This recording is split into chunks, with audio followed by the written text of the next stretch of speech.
certains n'ont pas pensé, couper les téléphones portables, c'est une très bonne idée.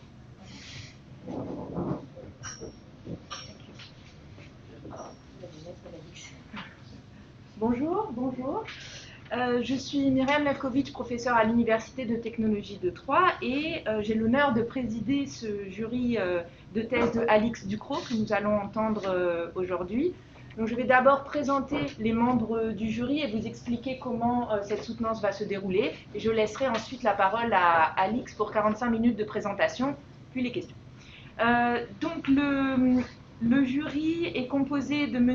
Mohand-Hacid de l'Université Lyon 1, ici présent, de Mme Hinrichs de l'Université de Saint-Andrews au Royaume-Uni, qui est à distance, de Mme Stéphanie Jean-Daubias de l'Université Lyon 1, qui est ici, de Clemens Klokmose de l'Université d'Aarhus au Danemark, qui est à distance, de M. Denis Lalanne de l'Université de Friburg en Suisse, qui malheureusement ne peut pas être parmi nous aujourd'hui, de M. Aurélien Tabard, de l'Université de Lyon 1, et de M. Theophanis Tsandilas de l'Inria Orsay, et donc de moi-même.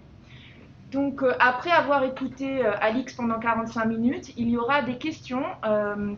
Dans l'ordre suivant, nous allons d'abord écouter les rapporteurs de la thèse, donc Mme Hinrichs en premier, puis M. Theophanis Tsandilas en deuxième, puis nous écouterons les examinateurs de cette thèse, alors pas M. Denis Lalanne, puisqu'il n'est pas là, mais nous commencerons par entendre Mme Stéphanie Jean-Daubias, puis je me donnerai la parole, puis nous écouterons Clemens Klokmose qui a participé également à la direction de la thèse, et puis nous écouterons donc ensuite M. Mohand-Hacid, également directeur de thèse, et nous conclurons par M. Aurélien Tabard, donc également directeur de thèse, et enfin, réservé aux personnes titulaires d'un doctorat dans la salle. Si vous souhaitez poser des questions, vous pourrez poser des questions. Ensuite, le jury se retirera pour délibérer et nous reviendrons annoncer normalement la très bonne nouvelle à Alix Ducros. Voilà pour les festivités. Donc Alix, on vous écoute pour 45 minutes. Thanks a lot for this introduction. Well, good morning everyone. Thanks for being here today to attend the defense of my PhD, Place-Centric Design for Public Displays in Libraries.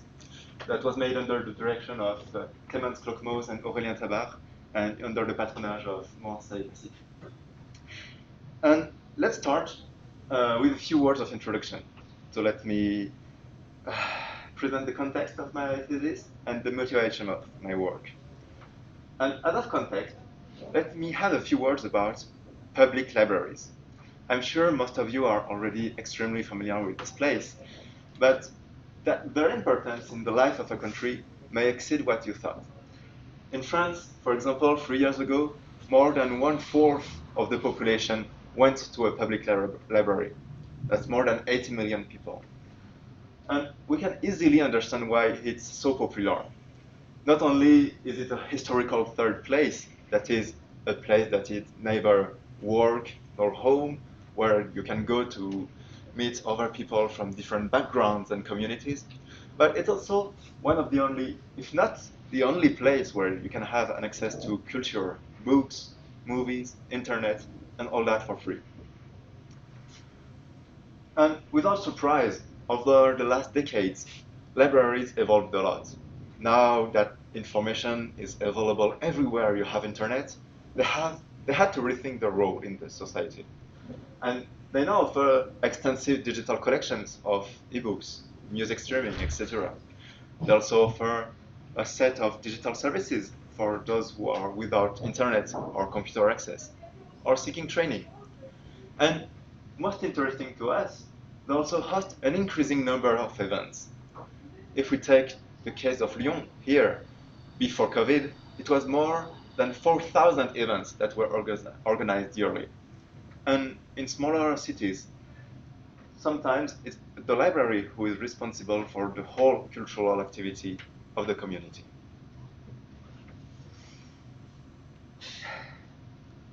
These events can be of can be very diverse, from conferences to workshops, clubs, etc. And they gather people from different backgrounds and communities for rich uses of space and content.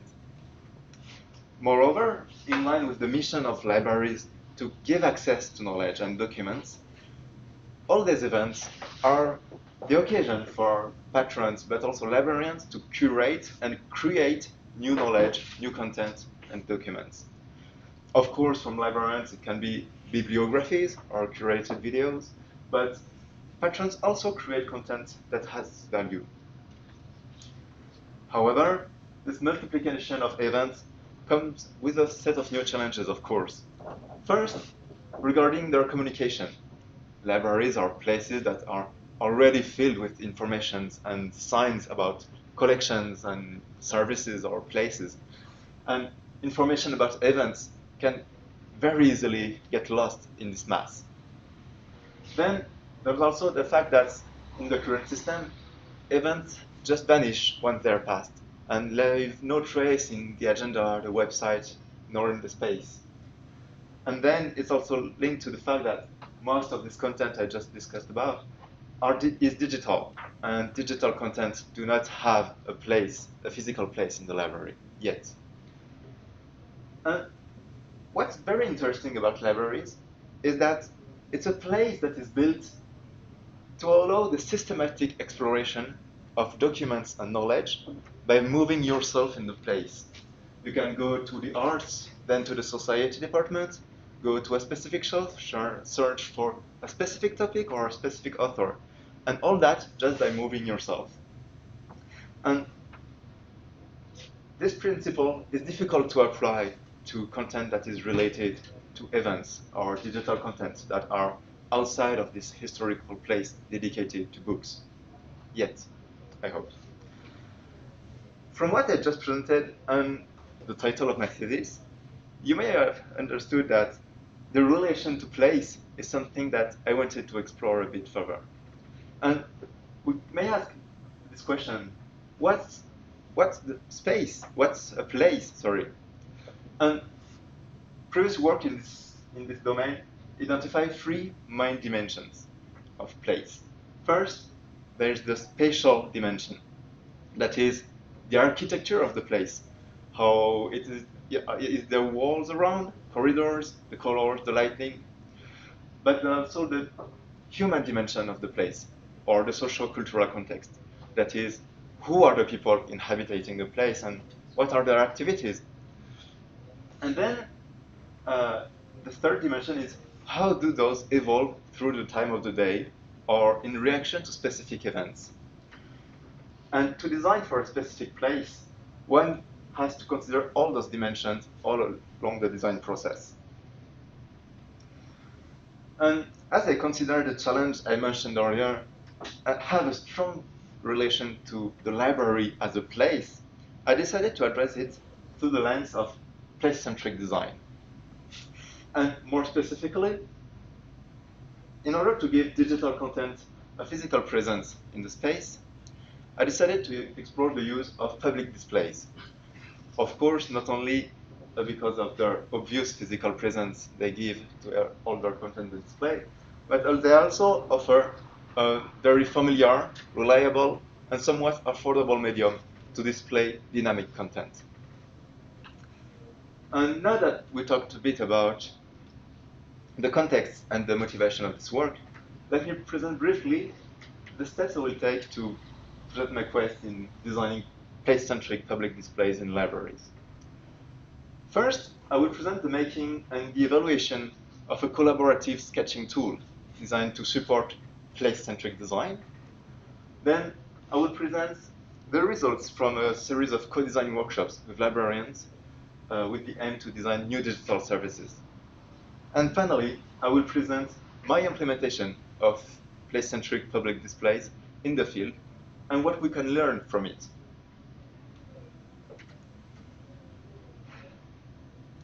The first step I took 4 years ago was to explore place-centric design. And it led to the development of eBosh, a collaborative sketching tool to support this specific process. And we often associate human-computer interaction with user-centered design.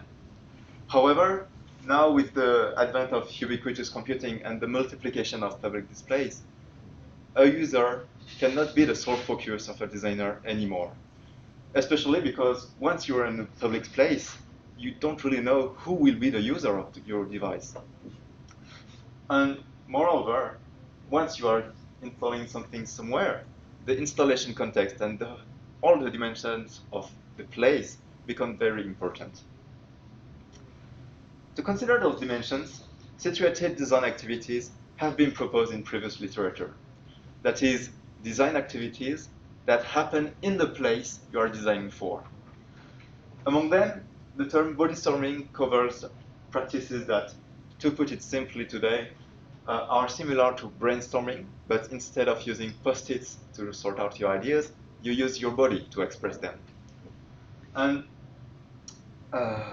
deriving from this, embodied storming or embodied sketching put the accent on processes that allow designers and non-designers to express ideas and proposals of designs.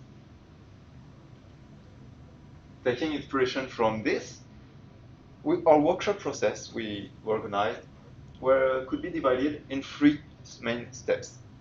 First, go in the place and brainstorm ideas, or brainstorm scenarios and devices. Then, once you have all those, confront them in situ to see how they do on the real field and fix them if you need to. And finally, enact the scenarios you just imagined and capture the interaction that came out of it, maybe with a video, for example. However, with the usual tool we would use in this kind of workshop paper, we can find a few limitations. While it's a very versatile support, digital tools offer more possibilities to modify, reuse, or duplicate sketches. Paper also doesn't have the same affordances than the screen, for example, and that can become problematic if you want to evaluate something, let's say, a glowing in the dark, or reactive and interactive elements on your designs. And also the enactment and the shooting of video prototypes can quickly become a time-consuming task if you have to edit several video cuts. And finally, recent work suggests that static sketching could hinder the rise of richer interactive elements. In reaction to those limits, we started to explore the use of digital tools compared to paper, and ask ourselves this question: what is the influence of the tool on the design process and the design outcomes?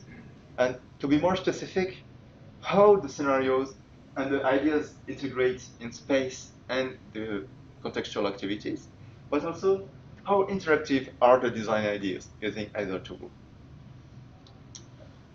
To support the different stages of our brainstorming workflow, and to answer these questions, we designed a Bosch. That is a sketching tool with 3 goals. First, provide a collaborative sketching experience to the participants. Then, allow an easy deployment of the sketches you just made to the nearby displays in the surroundings. And finally, support basic interactivity to facilitate enactment of your scenarios, but also the shooting of the video.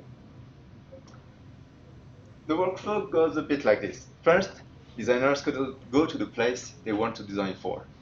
Here they are. Using a brush, they can start to draw sketches by taking inspiration from their surroundings. And they can split tasks because it's all collaborative. And once you want to visualize the results on a nearby display, you can push it to it. Or to a tablet you had with you, maybe. And once you sent a couple of sketches to a display, you can just touch it to simulate some interactivity.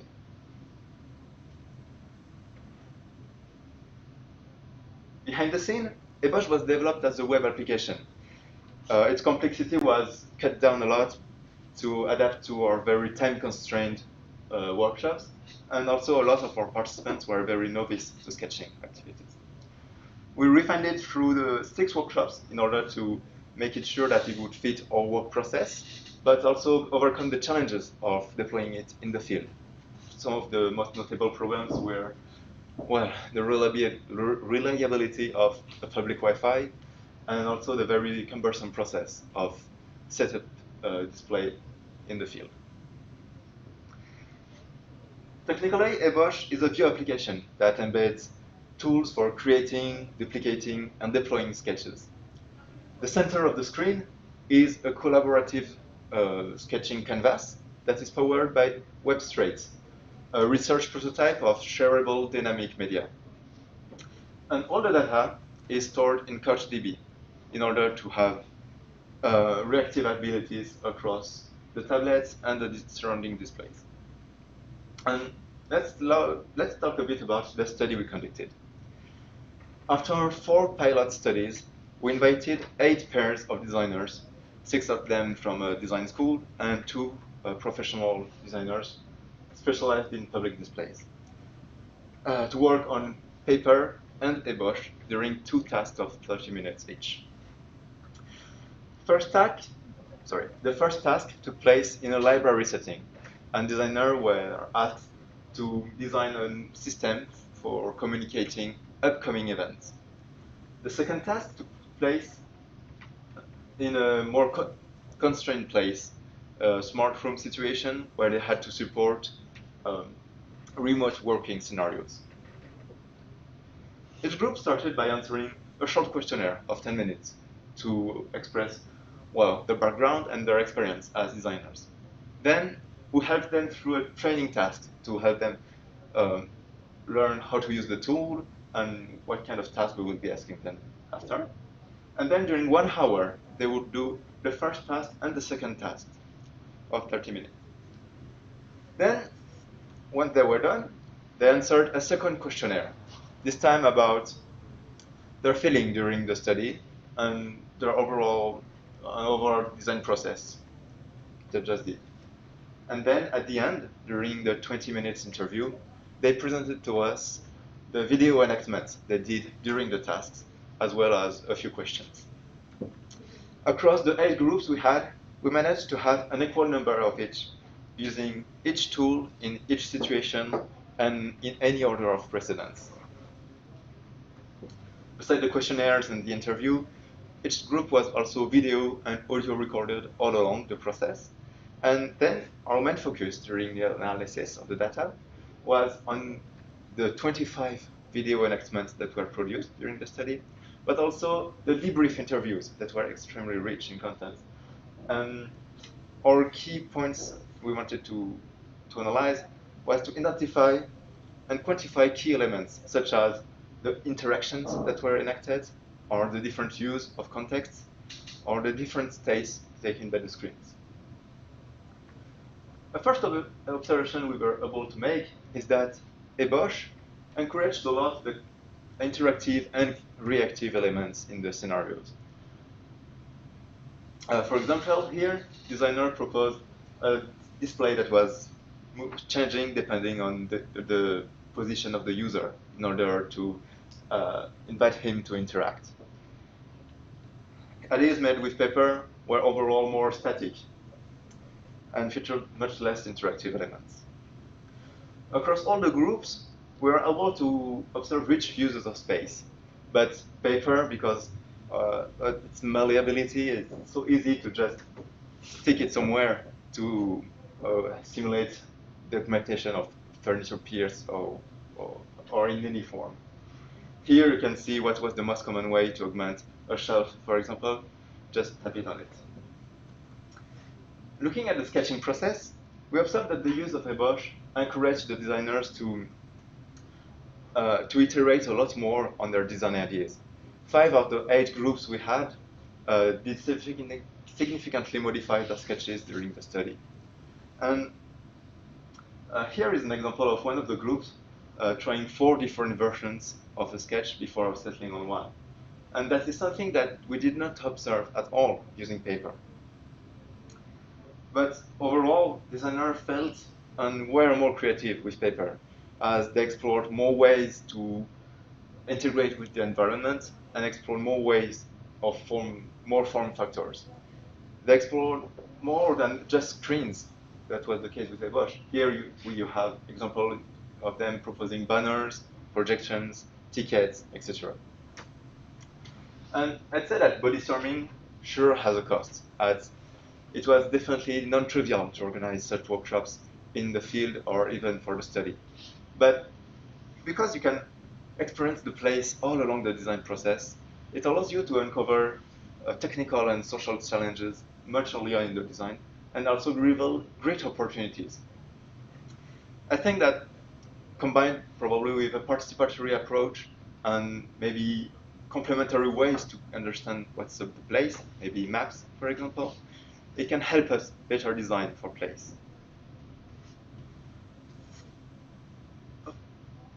To sum up, my contributions here are Ebosh.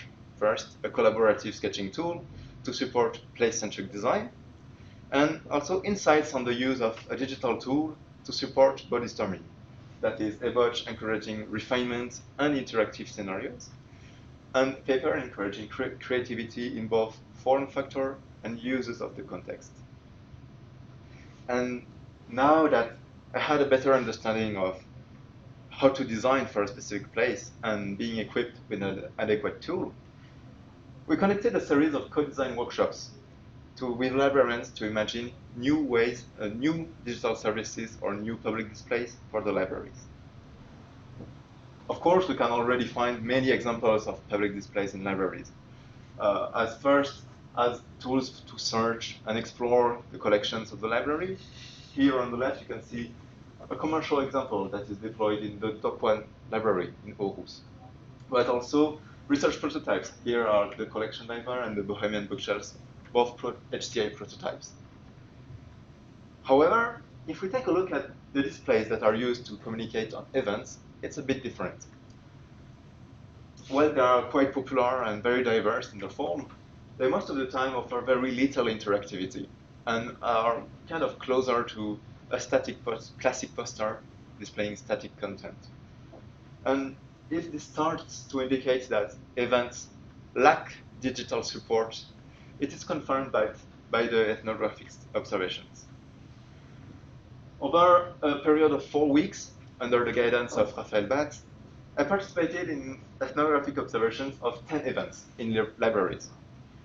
If we want to summarize our observation, we can say that before an event, information about it is somewhat scarce and almost always very heterogeneous across magazines, posters, the websites, or public displays. Then during the event, many links are made by the librarians between the collection and the topic of the event. And then after the event, what came up is that all the work, or most of the work that was done to curate or create new content during the event or for the event just gets lost, as there is no place to host them. Building on this, we asked ourselves these two questions. How to connect the physical collections and spaces with related digital content, and how to anchor a digital information in places. To find an answer to this question, we conducted 8 co-design workshops with librarians using various design methods: brainstorming, sketching, enacting, participatory mapping, and as you may expect, Ebosh was used in half of them. We asked the participants to design new digital services for the library. The 6 groups who took part in this exercise were with varying backgrounds. There were student librarians, focused group of professionals, but also participants to the conference in library science. In total, it was more than 80 people who partook in this exercise. And this series of workshops led to the creation of 21 design concepts. Only 18 had enough material or were complete enough to be analyzed. Each concept allowed us to obtain a description of the device that was imagined, the context of its use, who were the users, what kind of content it was meant to convey or welcome, and what kind of interactions were offered to the users. On the right, you can see a graphical summary of one of the design concepts. The context here is a writing workshop where participants are invited to write stories and fictions, and record themselves telling the story. And once the event is passed, the tablet is made available in a reading area, and people can just read or listen to the stories that were made. In order to analyze this set of design concepts, I decided to categorize them in a sort of space of the possibilities. In the design community, we'll talk about a design space. For those who are unfamiliar with this term, let's say that it's a conceptual map of already existing prototypes and from the previous literature, and whose dimension allow us to define opportunities and constraints for design. This tool can be used either to describe a new prototype to see how it fits in the already existing corpus, or it can be used in a generative way to see what is yet undiscovered in the design space. This approach seemed quite adapted to our set of design ideas because they shared a similar goal regarding events and were all placed in the library. To create the design space, I took a thematic analysis approach. Thematic analysis is an inductive method coming from social sciences with the goal to quantify and with the goal to sort out qualitative data and identify structuring themes. To briefly summarize the steps I took, first, I transcribed all the sketches and the notes about the design concepts we had. Then I analyzed the data in order to associate a code to recurring patterns. And then I repeated this process in order to have better themes, or to be sure of the dimensions that make the design space. I did this process first alone, first iterations alone, then with one researcher from library science, then with two of my advisors, and finally with two external researchers in HCI. In the last iteration, we measured our agreement over the use of the design space using Cohen's kappa, obtaining 0.46 and 0.55, meaning a moderate agreement. Then I took the constraint-based understanding approach to build the design space. Here on the right, I can have an overview of the coded dataset, each line corresponding to one of the design concepts.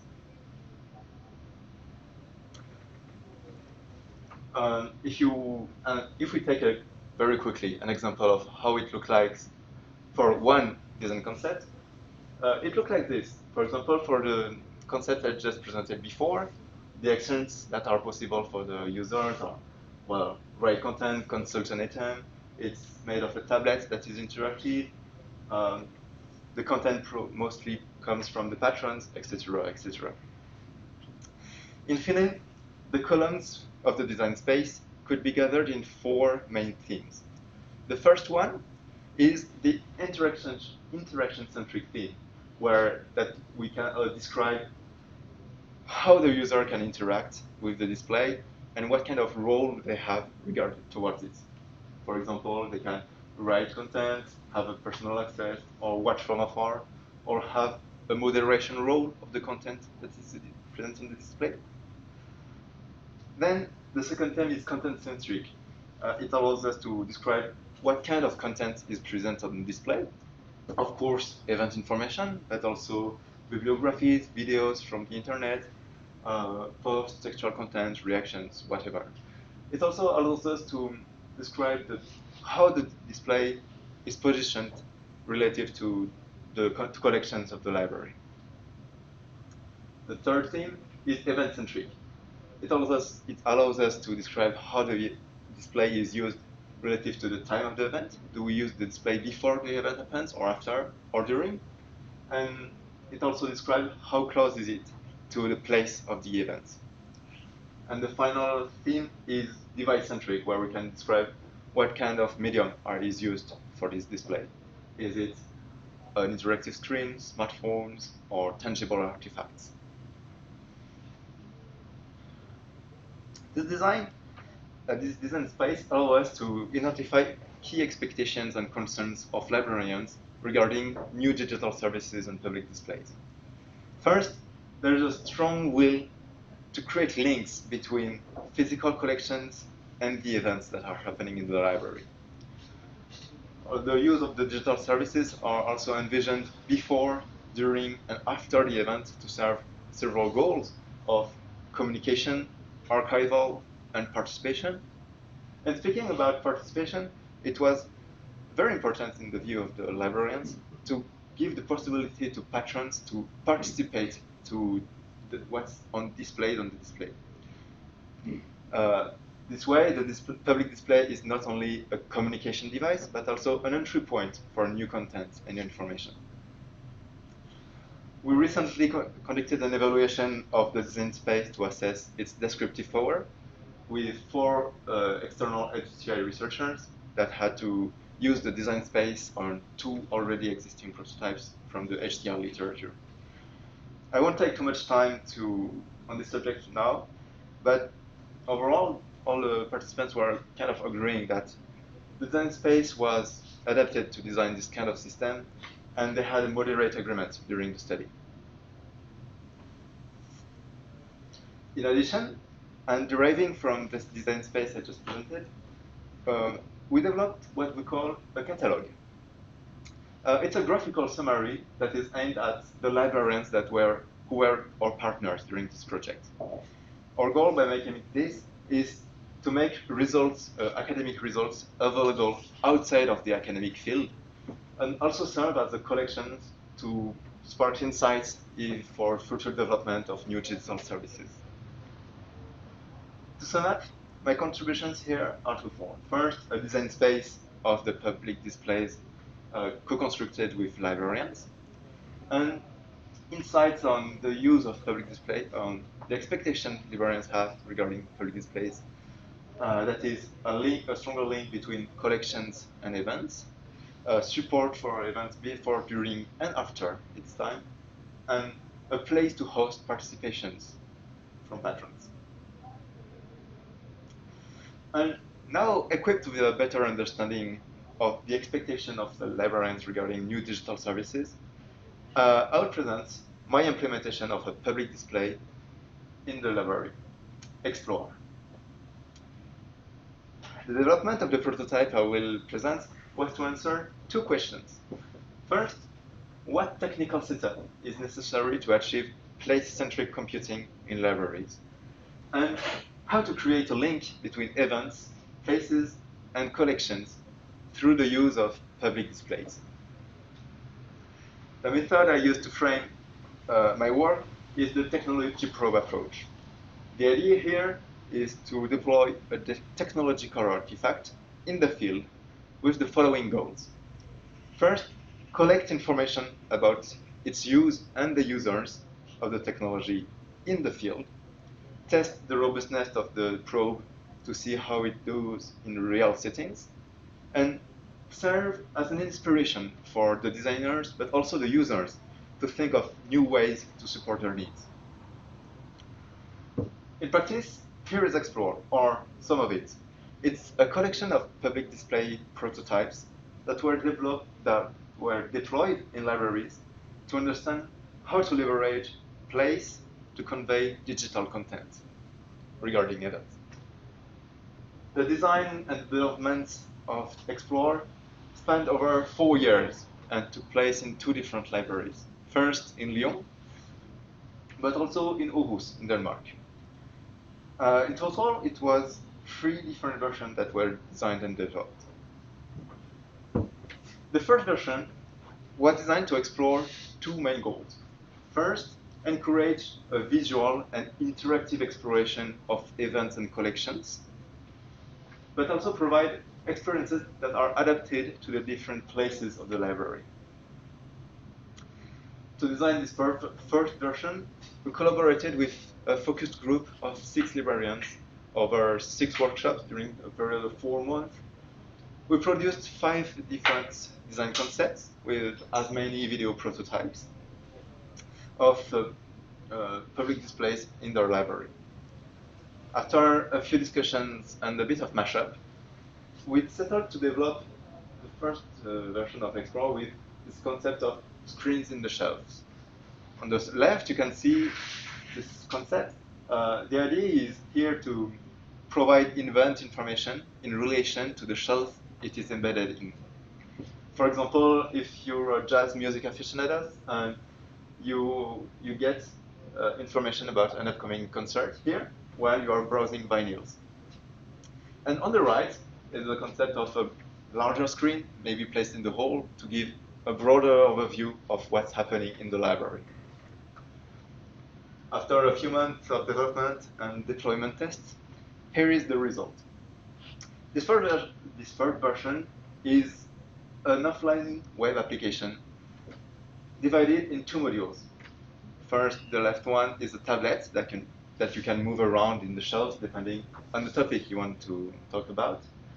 And each tablet showcasing one event.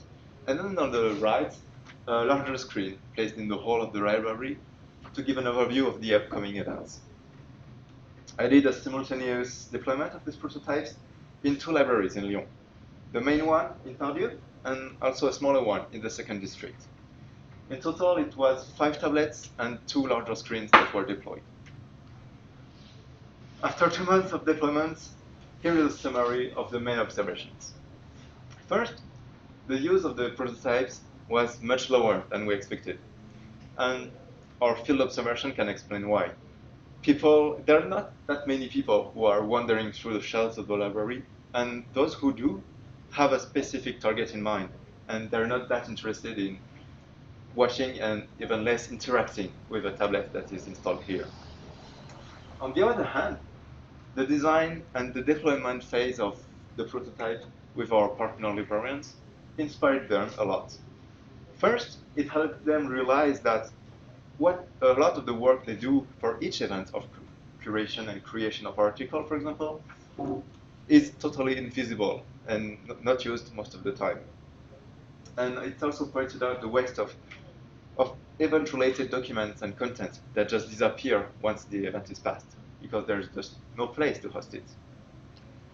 In reaction to these observations, I started to work on a second version of Explore, this time in Aarhus in Denmark. I wanted to focus on how to leverage the place of the event to display digital content, but also give a place to host the participation from the patrons.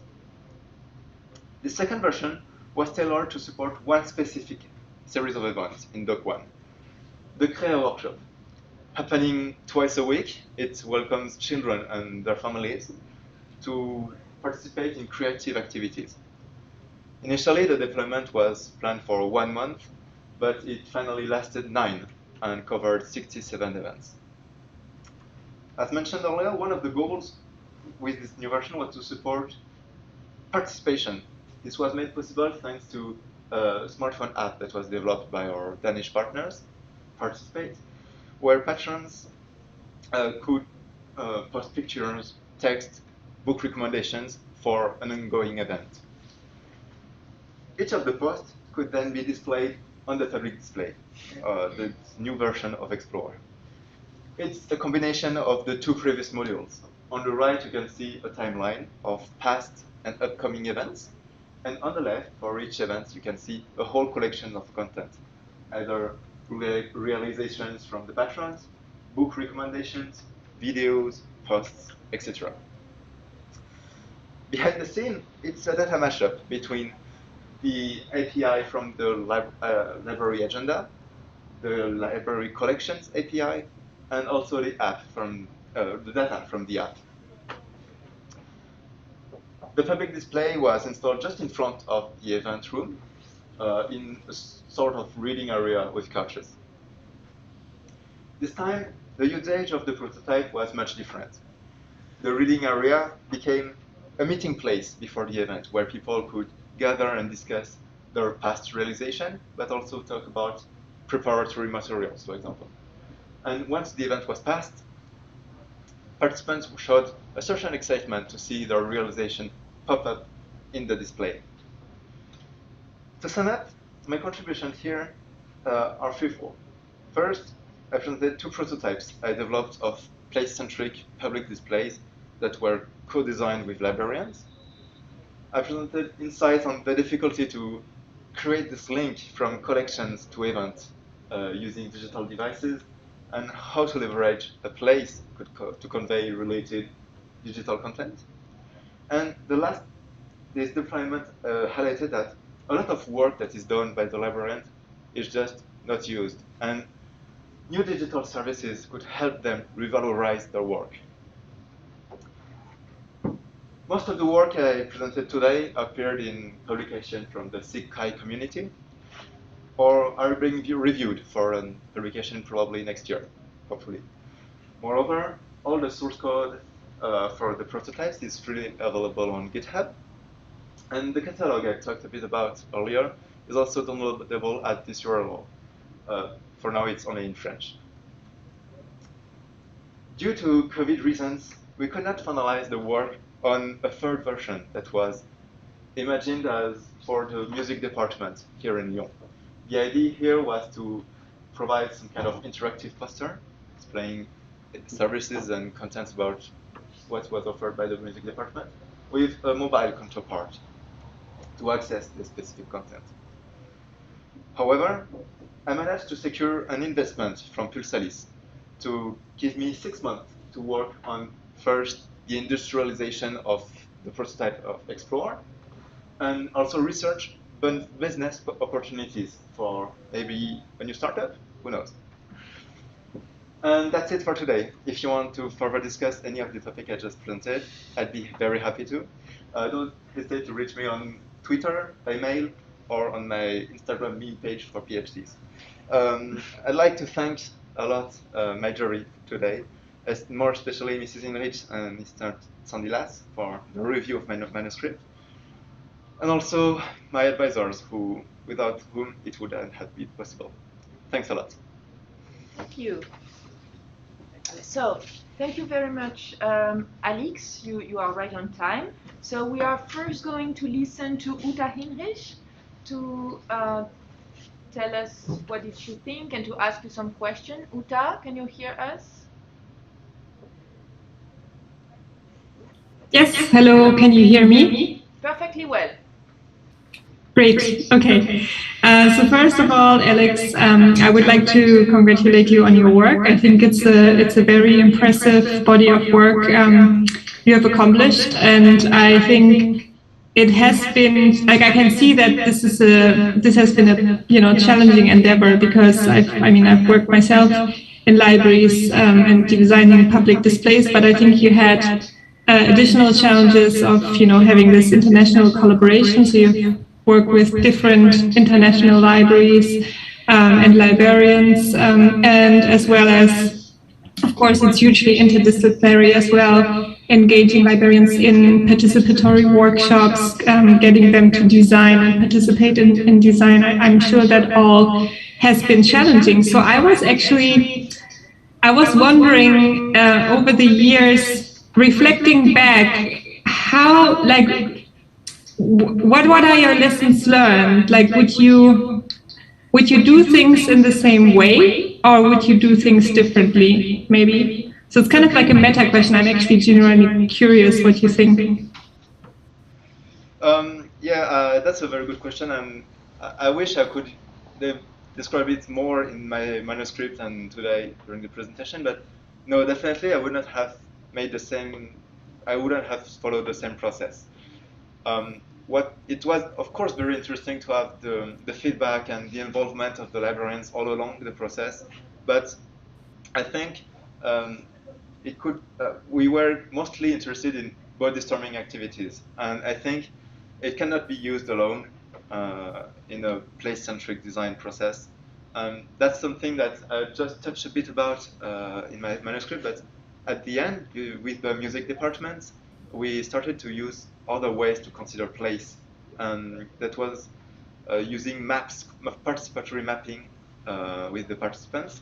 And that was, I think, another way to consider the place that led to them expressing more things about the place they're inhabiting in a broader view, for example. Because when we were body storming something here or there, we were focusing on one place each time, and we lacked this broader view of what's the library and how, because actually, even if the music department is in one room, they actually have an influence on the whole building. That's one thing I would change. And that's mostly that, I think, giving additional ways to think about the place of the library. Yep. Mm-hmm. And so basically bringing in more methods to reflect on the place and bringing that into workshops with librarians, basically. That's what you're saying? Yeah. That's it, yeah. And I mean, it kind of brings me to my next question, because this kind of place-centric design, I'm very curious. Is that something you would say is also a methodological contribution of your thesis? Or is that something that has existed before and you're expanding upon? And if so, how do you do that? Like, can you reflect a little bit more? Because it comes up a lot in your thesis, and you have a nice description of the different methodologies you draw from, but I wasn't quite clear if place-centric design is something that you pick up from other work, or that's actually something that you are starting to define. No, that's place-centric design has already been defined. For example, in Maitres' article 10 years ago, I think. But I think what's interesting in my thesis is that I apply body storming to the specific aim of place-centric design, because there was, I think in the literature, I may be wrong, but there was place-centric design with people talking about what makes a place and what we have to consider, and there were more paper talking about, well, situated design activities like body storming, but there was not a very strong link between the two yet, but I could be wrong on this. And what does body storming add? Like, what do you think? Like, reflecting back, like, what does it add to this, to place-centric design as a method? Like, why body storming? Why, there are so many design methods that you also mentioned, right? Like, why body storming? I think what was extremely interesting with body storming is that once you have some ideas of what you want to design for a given place, it has an incredible value to be in the place you are designing for, because we can always imagine, and that was the case in some of the papers, reproducing a setup of a public cafe, for example. That's what's in the article. But what I think is really important is that you are in the real place to see really how it's done. For example, in the libraries we were, it was very valuable to be there, because the main library in Lyon is kind of an old building with very few power plugs in the walls or in the and none in the floor, and that was actually extremely big technical challenges for us, because if we want to deploy tablets here and there in the shelves, how could we technically element them in electricity? And if we weren't in the place, the real place, we wouldn't have thought about it, maybe. Mm-hmm. That's one of the examples among others. And so like I get it, right? That makes a lot of sense. So why did you decide? And you're touching upon that in the thesis yourself at the end. Like you basically did these body storming activities and these workshops predominantly with librarians, right? Like, why not involve potential library visitors, like patrons? Was that a conscious decision? You touch upon that as a limitation of your work, and I do wonder, why not do that? It's kind of like yeah. That's a good question. Actually, it was planned at the beginning to involve visitors from the libraries, but in the reality, it was already so time consuming to work with librarians, and they also already had so many insights on the use of the library and the patrons. It just that we didn't have the time finally to involve patrons. But that's a big limitation of our work, I think. And for the upcoming work I'm doing now, I hope I can involve visitors because, yeah. How would you do it? Would you do it like, would you run the workshops with the patrons in the same way, or would you change things up in your methodology? No, I would change things. First, because, as I said a bit earlier, is that body storming and the whole workshop process we had was very time-consuming and was very. It involved the librarians a lot, and I'm not sure we can ask this about visitors who are not as involved as. Well, the librarians were our research partners during the Place project, and so I think if I would be involving visitors from the library, I would think about lighter ways to involve them, not necessarily take 2 hours of that time in the place doing weird activities when you move your body, but maybe use those other ways to consider a place using photograph maps and things to let them speak about their practices. And that's also because I would not choose body storming and such because it's time constrained and costly, because now I'm not on public money anymore also. That's I think we can afford in academic settings, I think. Right. Are you done, Uta, with your questions? Can I ask one more, or is it? No, you can. Go on. Like the last question I have, and I think that's so like I was really interested in the workshops you've run, and especially because you had an interdisciplinary audience, and I know from my own experience, I mean, librarians are not necessarily involved in design processes. So I was wondering how did you get them to do activities like body storming, and how did you engage them in participatory design? Like, because in your thesis, and that's what I was missing a little bit, is a more detailed description what actually happened at those workshops. I think that would be hugely beneficial for other researchers to learn how to run these workshops and what activities, how to build up activities so interdisciplinary groups are actually engaging in design activities. Let me go back to the slide that explained it. Yeah, so indeed, it took time to involve librarians in this process. And over the 6 workshops I presented, actually, the two sessions of body storming were sessions 4 and 5. And before that, it was a whole lot of work of the first workshop was just to present the project and gather some initial ideas and problems they have in the library. Then we described that with them again in the second session, what are the user journeys, and rely on their expertise of the place and their work. To finally, in the third session, start to write down scenarios about new digital devices that could be placed in the library.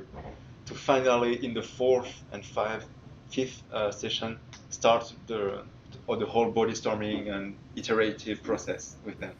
So, what made it possible to onboard librarians is this long preparatory phase, I think. And to so do you think that's necessary? Do you think that's needed in these kind of interdisciplinary design scenarios? If you're thinking about yes, I think it's very necessary, because not only it allowed us to have very involved participants during the body storming sessions, but because we really had real discussions with them over a long time of their expertise and their day-to-day job. We really tied a strong link with them during the design, but also during the deployment, and they were extremely they were extremely involved during the deployment and the testing of the prototypes. Alix, I think you Ouais. should check your power. So yeah. Oh. Alix needs maybe to plug the computer in another. So 1 second of technology.